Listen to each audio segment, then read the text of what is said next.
가족은 태어나며 운명 지어지는 관계이지만 친구는 나의 선택으로 이어지고 끊어내는 인간관계입니다.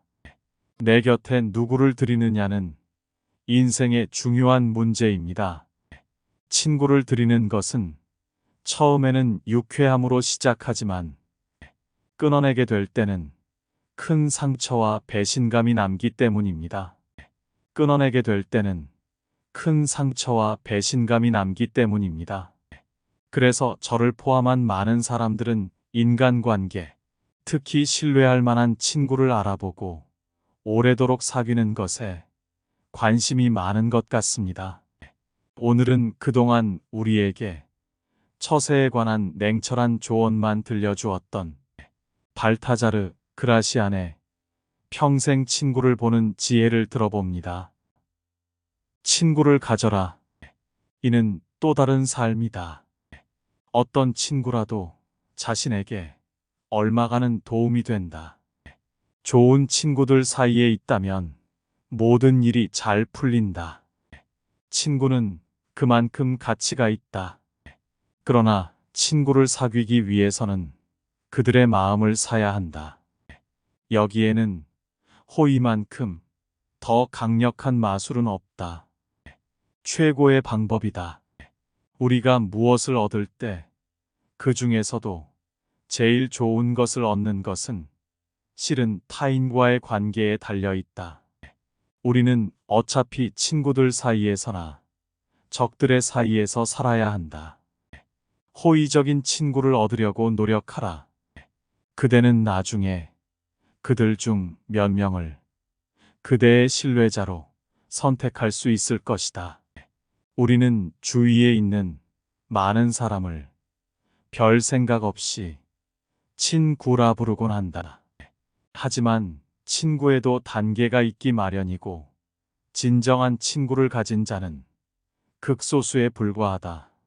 친구의 단계는 다음과 같이 구분된다. 1단계, 즐거운 시간을 함께 나눌 수 있는 사람. 2단계, 기쁨을 공유할 수 있는 사람. 3단계, 슬픔을 나눌 수 있는 사람. 그리고 마지막 4단계, 거듭되는 시련 속에서도 신의를 잃지 않는 사람. 가장 좋은 친구는 무슨 일이 있어도 서로를 배신하지 않고 늘 쉴 곳을 마련해 주는 사람이다. 물론 이런 친구를 얻기란 쉽지 않다. 하지만 아무리 시간이 들고 험난한 시간을 겪는다 하더라도 진정한 친구는 그만큼의 가치가 있다. 친구를 스스로 선택하라. 친구는 심사숙고한 후에 선택해야 한다. 대부분의 친구는 우연히 생긴다. 사람들은 그 친구를 보고 평가한다. 그러나 어떤 사람이 좋아지더라도 그와 절친한 친구가 되는 것은 아니다. 그의 능력을 신뢰해서라기보다는 그와의 여흥에서 오는 호감일 수도 있으니 진실한 우정과 그렇지 못한 우정이 있다. 후자는 오락을 위한 것, 전자는 훌륭한 생각과 행동의 결실에서 오는 것이다. 친구 한 명의 유능한 통찰은 다른 많은 사람들의 선의보다 더 유익하다. 그러니 우연에 맡기지 말고 자신이 선택하라. 진정한 친구는 우연한 행운 속에서도 주변에 감사할 줄 아는 자다. 사람을 분석할 줄 알아라. 영리한 사람의 분석력은 신중한 사람의 자제력과 맞먹는다. 낯선 사람을 분석하려면 고도의 두뇌가 필요하다. 다른 사람들의 심성과 성품을 아는 것은 인생에서 매우 중요한 일이다. 소리를 들어보면 그 쇠의 성분을 알 수 있듯이 말을 들어보면 그의 사람됨을 알 수 있다. 관계의 깊이를 파악하라. 우둔한 자는 느닷없이 불손한 말을 하곤 한다. 무모하기 때문이다. 이 단순함이 그들에게서 예방책을 마련할 주의를 빼앗고 나중에 실패했다는 욕설에도 그들을 무감각하게 만든다. 오늘날 인간관계에는 가끔 커다란 시면이 나타난다. 걸음을 내디딜 때마다 지혜로 점검하여 그 깊이를 알도록 하라. 너무 깊이 빠지면 숨을 쉴 수 없고 너무 얕으면 마음을 교류할 수 없다. 친구들 각자와 알맞은 정서적 거리를 유지하라. 어떤 사람은 멀리 있을 때 좋고 어떤 사람은 가까이 있을 때 좋다. 어떤 사람은 서신왕래에 좋으나 대화에는 안 맞다.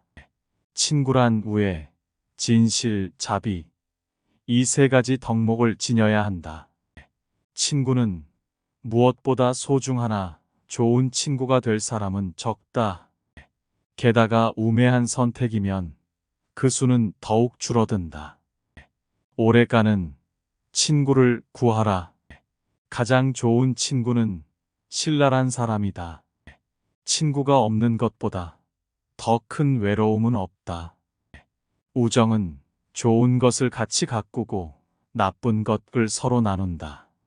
이는 불행을 견뎌내는 유일한 수단이며 영혼의 자유로운 호흡이다. 지인들의 결점에 익숙해져라. 그래야 할 의무가 따를 때는 어쩔 수 없다. 주위에는 같이 살 수 없을 정도로 끔찍한 성격의 소유자도 있다. 그러나 그들이 없어도 살지 못한다. 그렇다면 추한 것에도 익숙해지듯이 그들의 결점에도 익숙해지는 편이 현명하다. 그러면 아무리 끔찍한 상황에서도 결코 분별력을 잃지 않을 것이다. 점차 그 추함도 우리 눈에 익숙해진다. 타인의 단점만 찾아내는 사람은 불행하다.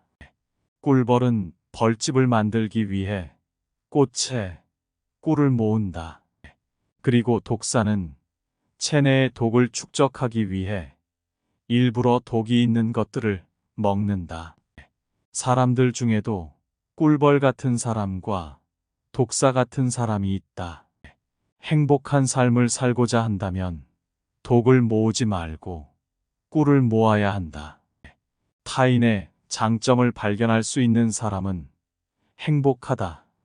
스스로의 마음도 풍요로워질 뿐만 아니라 자신의 장점을 알아주는 모습을 보고 틀림없이 기뻐할 것이다. 타인의 단점만 찾아내는 사람은 불행하다. 장점에는 눈길도 주지 않고 오로지 단점만 물고 늘어져 소란을 피운다. 상대의 기분을 망치거나 원한을 사는 것은 물론이고 자신의 마음마저 거칠어지게 된다. 좋은 구석이라고는 하나도 없다. 타인의 단점만 찾아내는 사람은 불행하다. 불평하지 마라. 모든 것을 악으로 보는 음울한 사람들이 있다. 그들은 다른 사람들이 한 것, 할 것을 모두 저주하는 자들이다. 이는 비열함에서 온다. 게다가 열정까지 가세하여 모든 것을 극단으로 몰아붙인다. 반대로 고귀한 심성의 사람은 일부러 과실을 눈 감아 줌으로써 매사를 용서할 줄 안다. 사귀기 어려운 사람이 되지 마라. 아무에게도 속하지 않는 사람은 치유가 불가능한 어리석은 사람이다. 아무리 뛰어난 사람도 우정의 충고를 받아들일 여지는 있어야 한다. 가장 탁월한 사람도 우정에는 마음의 문을 열어야 한다. 우정은 도움이 된다. 친구에게는 그대를 질책할 자유가 있어야 한다. 아무에게나 신임을 주지 말라. 믿을 만한 사람을 고마워하고 소중히 여겨라. 뭔가 아쉬움을 남겨둬라. 완전한 행복은 불행해지기 쉽다. 모든 것을 가지면 실망이 오고 만족하지 못한다. 우리의 감성에게는 뭔가 알고 싶은 것이 아직 남아 있어야 한다. 그래야 호기심이 생기고 희망이 되살아날 수 있다. 칭찬을 할 때도 완전한 만족을 주지 않는 것이 수완이다. 소망이 그치는 곳에서 바로 두려움이 시작된다. 상대방이 내 것이 아니듯 나도 상대방 것이 아니다. 친구 간에도 친척 간에도 아무리 서로 은혜를 입은 사이라도 서로를 완전히 소유할 수는 없다. 왜냐하면 신뢰하는 것과 호의를 보이는 것은 다르기 때문이다. 아무리 가까운 사이라도 예외는 있으며 그렇다고 우정에 금이 가지는 않는다. 상대방에 따라서 같은 일이라도 감출 것과 알릴 것을 구별할 줄 알아야 한다.